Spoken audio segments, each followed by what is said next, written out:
Record. Okay.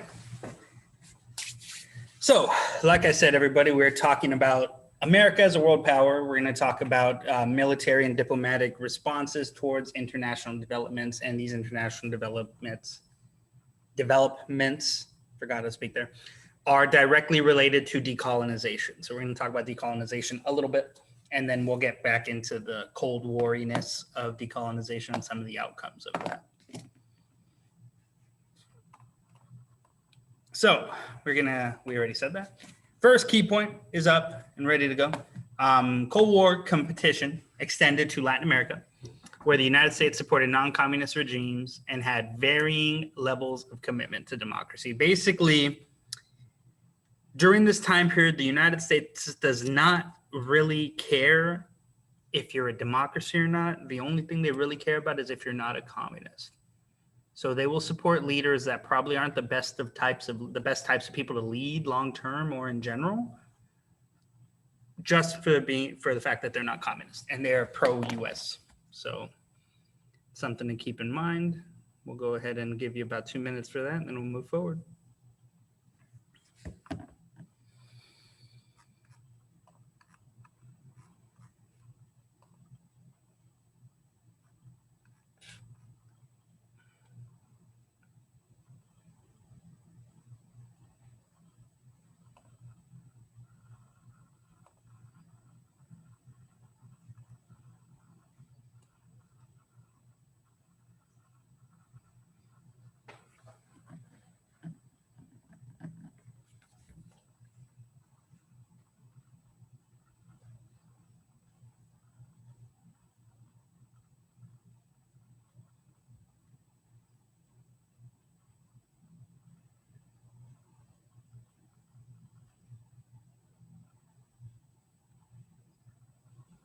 About a minute left on the clock, and then we'll go ahead and move forward.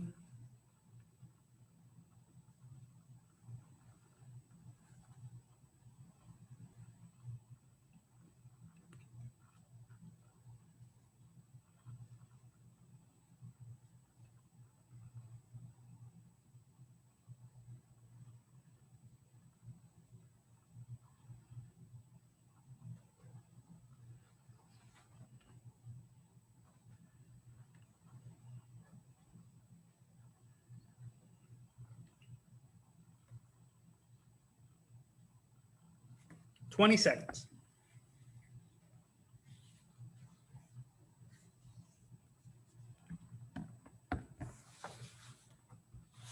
All right, let's move forward. Let's talk about decolonization and how it affected the U.S. So, okay. This is a worldwide incident, statement, however, it's not really an incident, event, development, I guess you could say would be better. And it's happening all across the globe in places like Asia, Latin America, Africa, especially. Now, something to note about decolonization is while the U.S. doesn't have a lot of colonies, we have some, so this kind of affects us. But the bigger way that it affects the U.S. is that you get the Soviet Union and the United States like fighting and clawing at each other, not literally like gun fighting, but just debating and ideologically fighting over these territories. They want to influence and spread their political and economic beliefs to these new countries, basically providing them with aid and anything else they can. Basically, when a country becomes an independent nation and is no longer a colonized nation, the Soviet Union and the US are trying to not take it over, but influence it directly and get rid of either communism or democracy within that nation. Hopefully that makes sense. I'll give you a quick 2 minutes just to make sure you get down like what's happening with colonization as a result. And then we'll start getting into specific examples of what changed and how it could be affected negatively.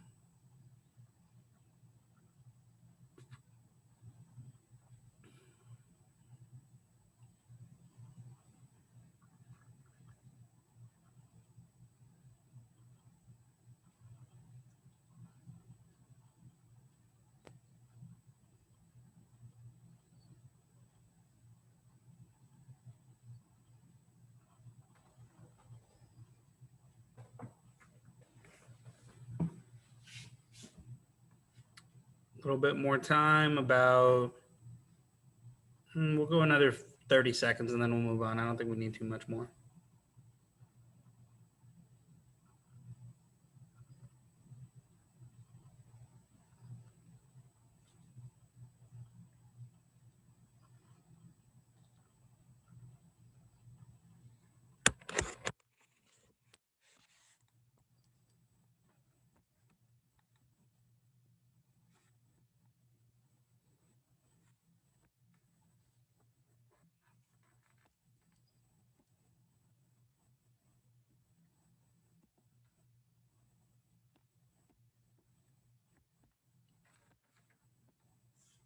All right, let's go to move forward.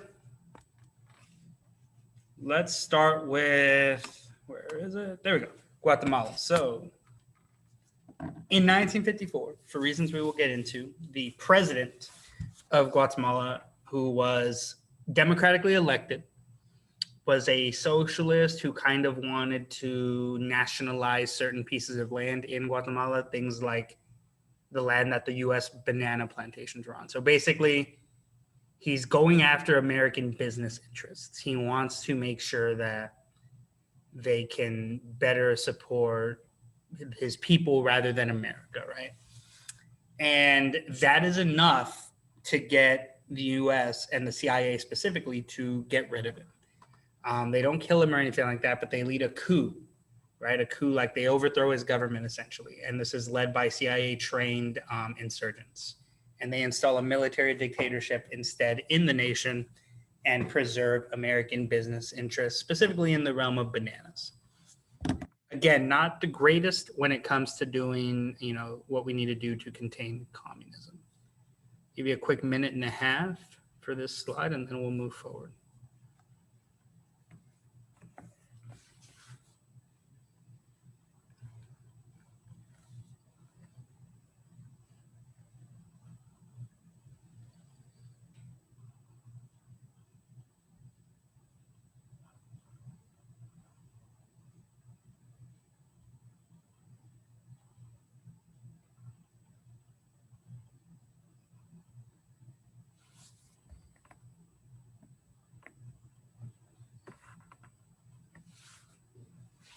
About a minute left on the clock. So the president is overthrown, the military dictatorship is installed, and communism is contained and prevented from infiltrating Guatemala, while at the same time keeping American businesses safe and whole and secure.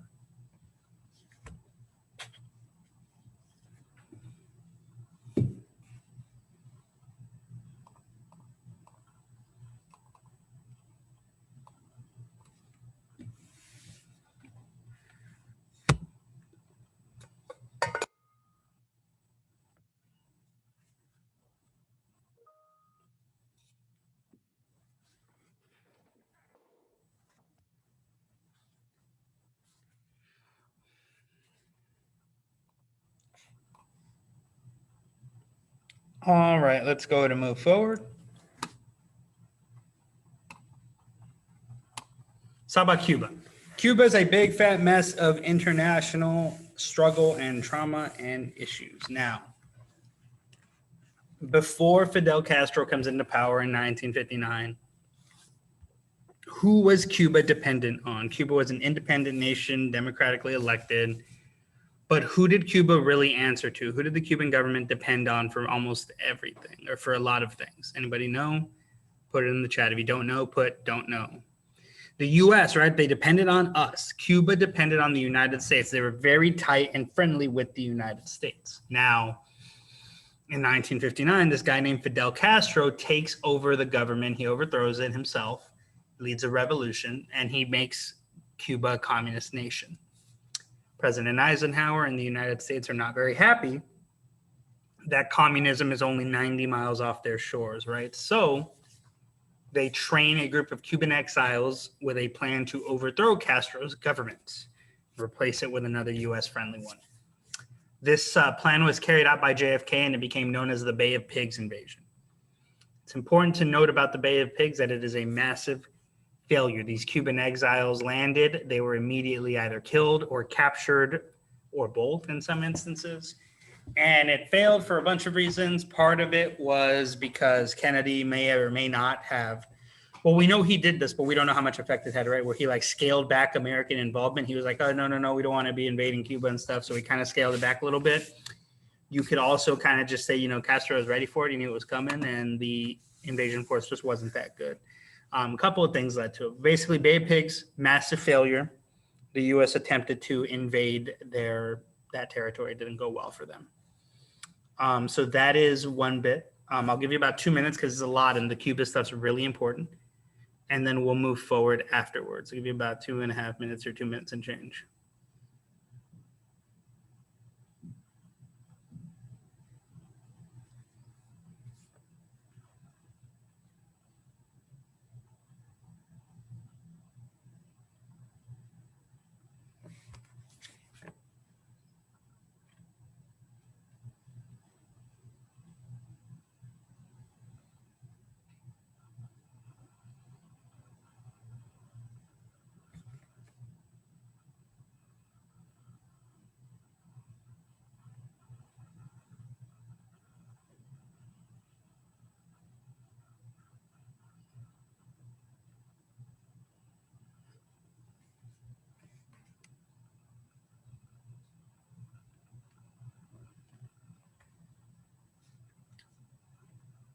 About 1.5 minutes left.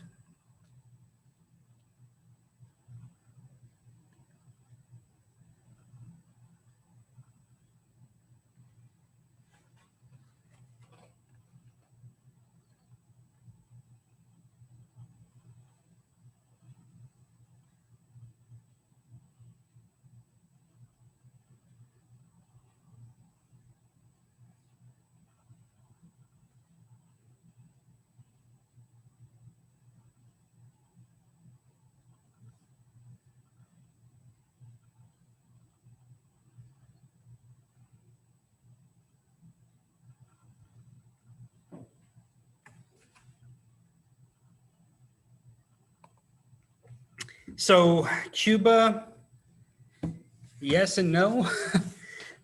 Fidel Castro is dead, and Cuba is kind of still, we're barely normalizing relations with them, barely, little baby steps at a time. But yeah, for the most part, they're still kind of communist, but they're trying to kind of get out of that at the same time. But it's hard to say. But a lot of the anti-American sentiment is gone. I will say that Cuba and their communism becomes an example of how communism has always kind of been, where it doesn't work and people are starving and dying and such, which is why there's a lot of Cuban exiles in the United States to this day, trying to escape the communism that was Castro's reign, right? So we talked about like Guatemala and how that was the U.S. kind of doing a not so great thing. Time's up, by the way, to overthrow a government and contain communism. I'm not trying to defend that. That's not good. But at the same time, when their overthrow fails, you get communism, which isn't great either. So it's a weird thing where it's a pretty dark time for international affairs in little countries and places. So this is not all we'll talk about with Cuba. Let's also talk about a crisis, specifically the Cuban Missile Crisis, right? Basically, Cuba, being friends with the Soviet Union post Bay of Pigs, started talking with the Soviet Union. The Soviet Union shipped and started stockpiling missiles, nuclear missiles in Cuba. During this time period, it is not easy to send missiles from, say, the U.S. to the Soviet Union or back and forth. But if you have missiles in Cuba, it is super easy to send missiles and launch anywhere in the United States. Now, just to note for context, right, the U.S. already did this to the Soviet Union by putting missiles in Turkey, which is within range the same way Cuba is from the Soviet Union. And it's really tense. And we were probably minutes away from nuclear war at one point. But due to negotiations between JFK and the Soviet Union, they backed down, and we both backed down. Basically, both sides agreed, hey, let's take our missiles out of Turkey and Cuba. Let's maybe chill a little bit. You said some things, I said some things. It was not great. Maybe let's not blow up the whole world with nuclear weapons. Cool. And so the Cuban Missile Crisis was averted, but barely. It was a very dangerous time. I'll give you a quick 2 minutes because, again, got to get the Cuban Missile Crisis. Super important. So yeah, they're still kind of communist, but not. It's a weird situation over there in Cuba right now. And I honestly do not have too many more details, but I can tell you it's a concerning time to say the least.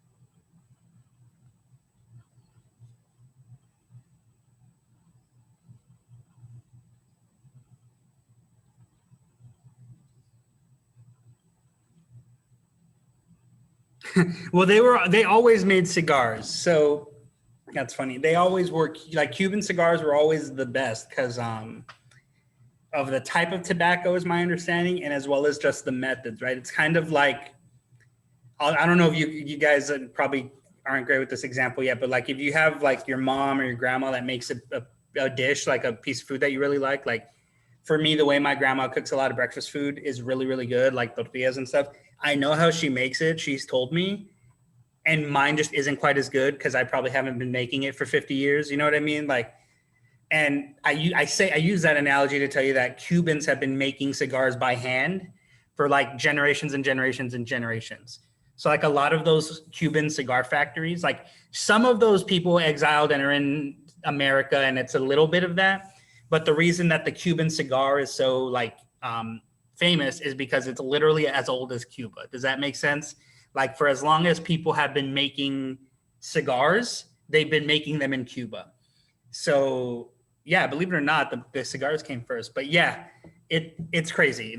And it's part of why like real cigar aficionados like dread that they can't get cigars from Cuba, because it's generations of like, well, my grandpa made cigars and his grandpa and his grandpa and his grandpa, right? Or so on and so forth, and they're handmade. I don't really know anything about cigars, but I do know that aspect of like Cuban cigars, what makes them special.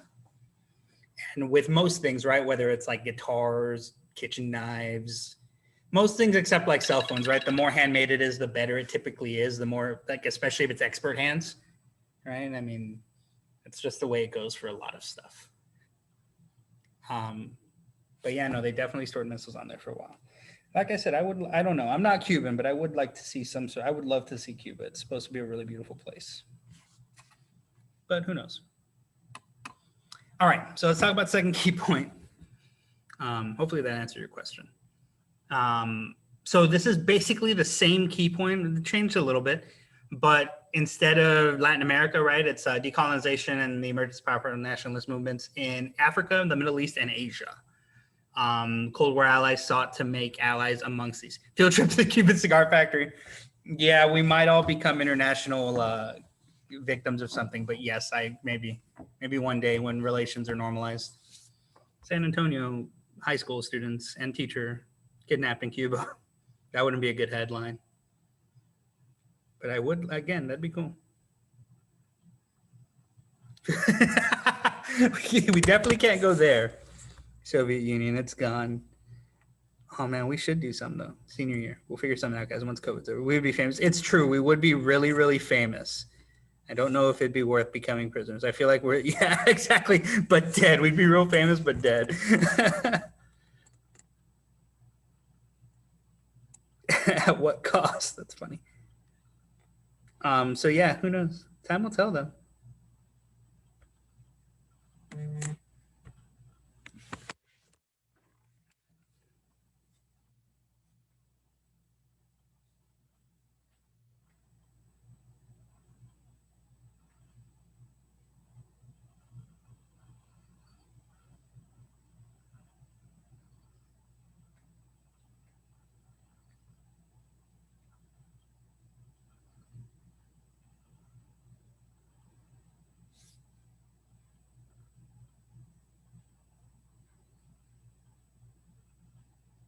About a little less than a minute on the clock, and then we'll move forward.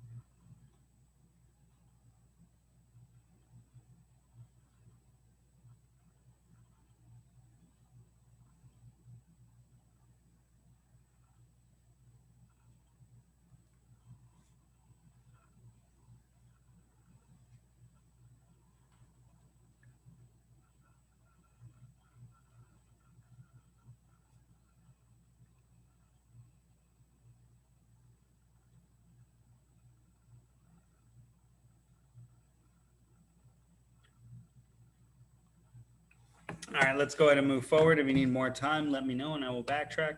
Let's talk about Iran. So in the Middle East, the Iranian prime minister, who was democratically elected, like the guy from Guatemala, gets overthrown by the CIA in 1953. The Iranian prime minister wanted to nationalize Iran's oil industry and kind of keep it away from Western powers and kind of keep it and profit from it and things like that, make the country better. But the U.S. was like, "Oh, we need that oil, right?" And so was the rest of the Western world. No one was really angry when the U.S. did this, but maybe some of the Iranians were, right? But they ousted that prime minister and replaced him with the Shah, Shah Mohammad Reza Pahlavi, I guess is his name. I'm bad at pronouncing stuff. And this guy was pro-U.S. This Shah was very pro-United States. He was okay with keeping the U.S. and Iranian oil deals going. And, it also contained communism. So that's also a good thing for America. Give you a quick minute and a half for Iran. If you have any questions, let me know.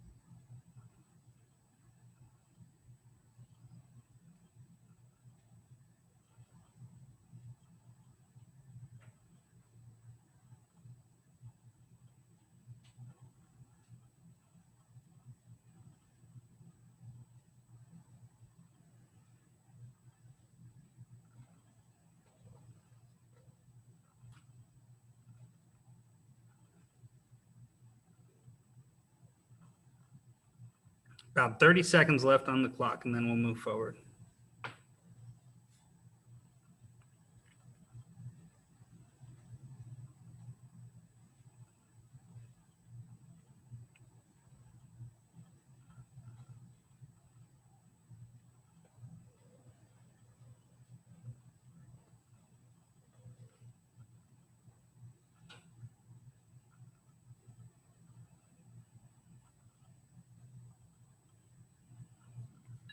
All right, let's go ahead and move forward.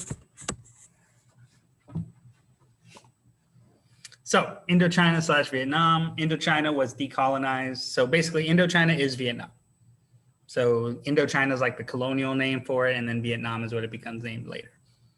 So they were decolonized after many, many years of being colonized, first by the French, then the Japanese took it in those World War II years, and then the French were giving it back, and then the Vietnamese beat the French out and kind of took over the country for themselves. The nation was divided along the 17th parallel, and free elections were held in the North and in the South. In the North, communism under Ho Chi Minh took hold, and in the South, they remained democratic. This is just like Korea, if you remember from the Korean War, right? And this situation is going to lead to some conflict for the United States that we'll talk about tomorrow. But I'll give you a quick minute and a half so you can get down like the state of what Korea's in during the time.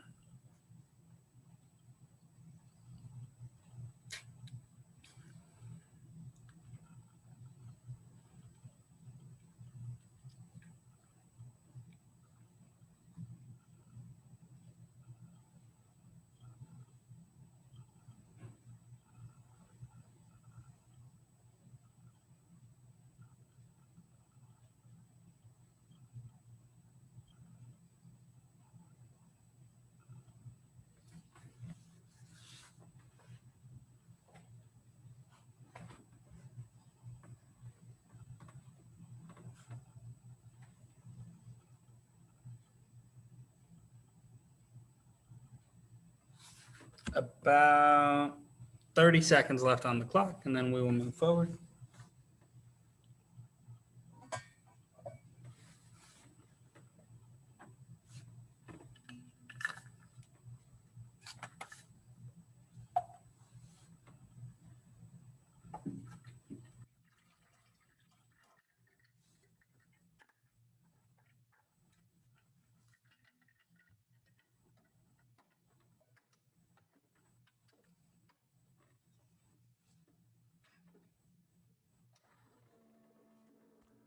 All right, so let's go to move forward.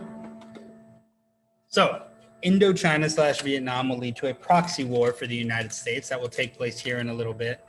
We'll talk about that war tomorrow. That war will get its own day. But the bigger concern or policy issue that'll come up is Eisenhower will send around $1 billion worth of aid and support to South Vietnam. He does this because he greatly believes in something called the domino theory. And the domino theory is the idea that if South Vietnam falls to communism, then every other nation in that region, every other country will also fall to communism. That like if one does it, the rest will do it. And it's this idea that, you know, South versus South Vietnam, then it'll be Cambodia, Laos, Thailand, Burma, India, Bangladesh, all these little nations in those kind of Asian spheres will fall to communism if the US doesn't stop the spread, right? Stop and contain communism there. So this is the domino theory, right? And it is concerning, and it is a big no-no for a lot of Americans. So I'll give you a quick minute and a half, and then I want to talk about this theory a little bit more.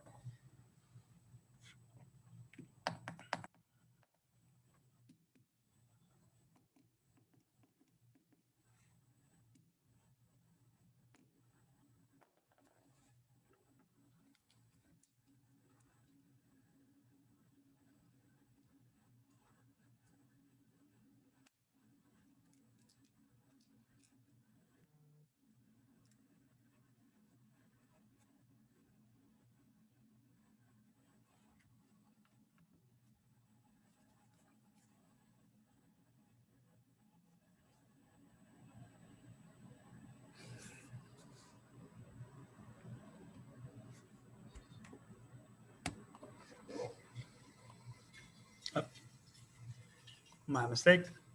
About 30 seconds on the clock.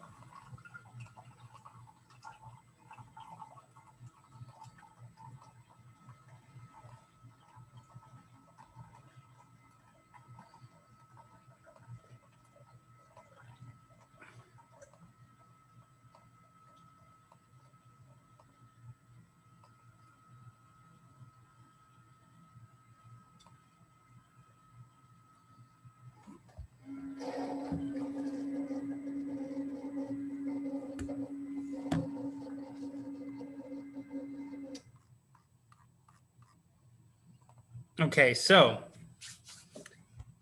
let's talk about this domino theory a little more. Can somebody in the chat, anybody, tell me, what is America's policy when facing communism? Like, what's the number one response that the United States will take in the face of communism?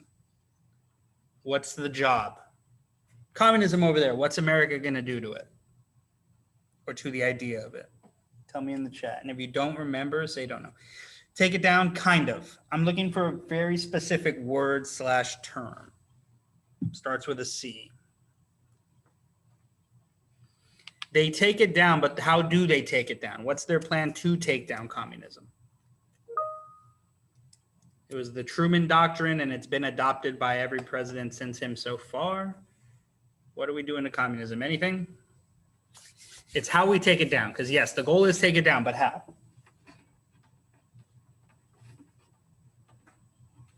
Come on, people.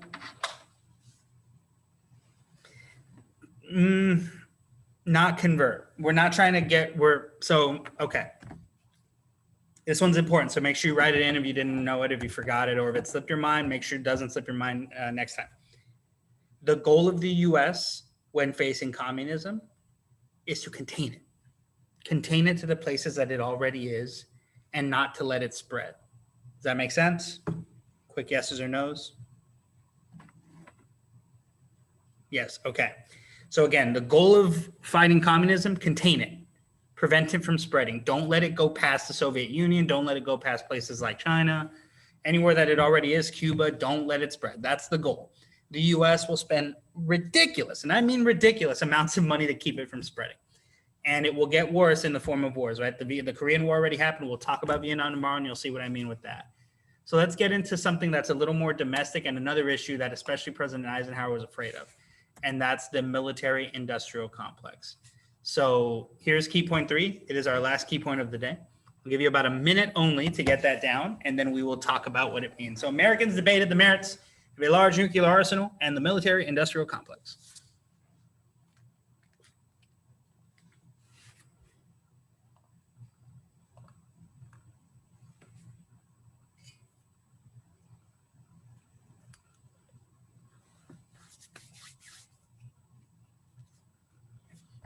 About 30 seconds on the clock, and then we'll move forward.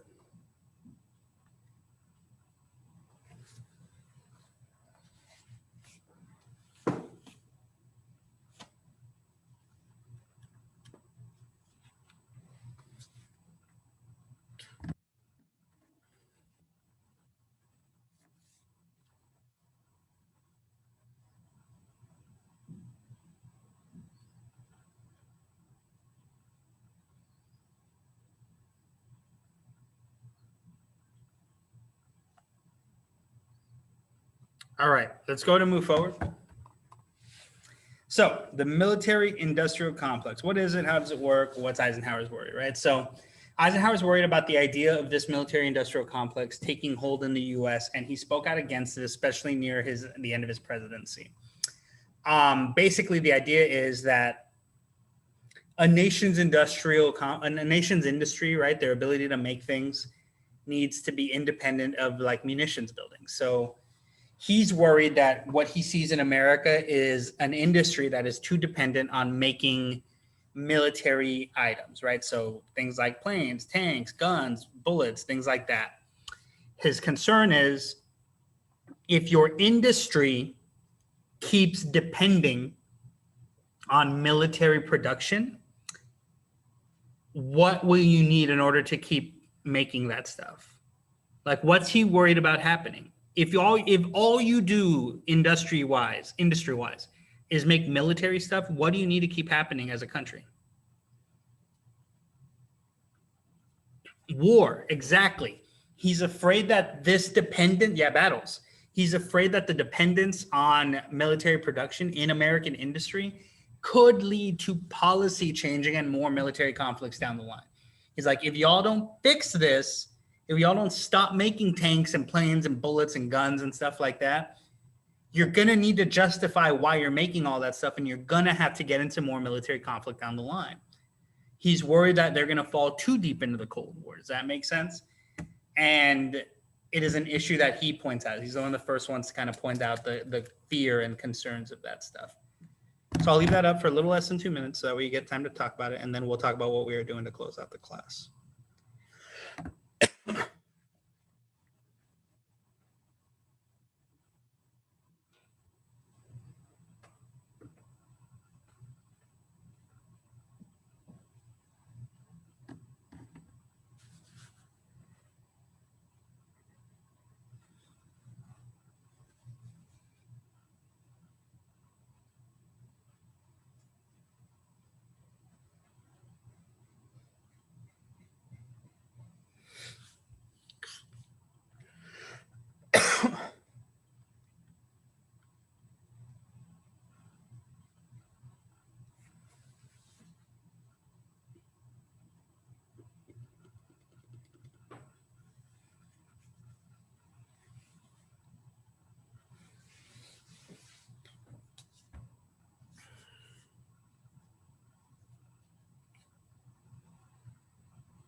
About 30 seconds or so on the clock.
All right, let's go ahead and move forward. So here we go. Let's talk about what we are doing today. Before we get to our exit ticket, it is really important that you complete the tech survey on the 11th grade teams. If you've already done it, great, you're done. Don't worry about it. But if you haven't done it, it's really important because it's the only way you'll be able to take your mock exams for your STAR and your AP tests and the real exam for your STAR and your AP test. Now, you shouldn't have to come to campus. All you need is your ID, a computer, and they should be able to do it remotely. But you need to tell me, yes, we have it. No, we don't have it. I need as many of you to do it as possible. I need everybody to do it. And I need it by today. So if you haven't done it, make sure you take a minute, go do it. It's like 2 questions. It won't take you long, I promise. Now, today's exit ticket is going to look a little different from some of our other ones because we are going to do STAR type questions. The answer key is already in it. It should be correct. If you see anything that you think is an error, let me know on Teams and I'll see if it needs to be corrected. All you have to do is answer the 8 questions as best you can. Take your time. And I want to see where you're at starting Thursday of this week and then as many days as we need next week. I'm going to start doing office hours and tutoring. And part of what will dictate if I think you need to go to those is how well you can do on this, because in class we are focused on AP. We're going to be mostly writing. We're going to be finishing content. We're going to be practicing for AP. But you still have a STAR test. And for the most part, it shouldn't be an issue, right? Because we're covering the same material. We're just covering it in a more intense way. I'm more worried about y'all overthinking a question than not knowing it. But it is a different tool set. And because it's a different tool set, I need to make sure we're still kind of able to do it. So take this seriously, this exit ticket. And if you're struggling with it or the style or certain types of sources like graphs and stuff that we don't see a lot of, let me know. And there will be times where I'll be like, all right, today is all like STAR day and tutoring, right?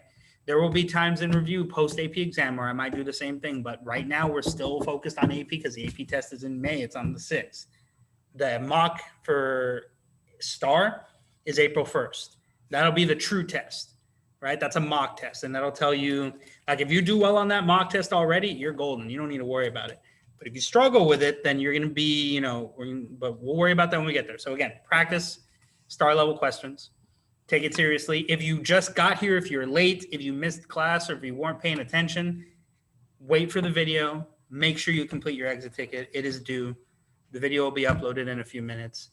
That is all I have for you guys. It gives you about 10-ish minutes, 10, 12 minutes to complete your exit ticket and make sure you've done your tech survey. If you have any questions, let me know through Teams. Otherwise, guys, you are good to go. Have a great rest of your day.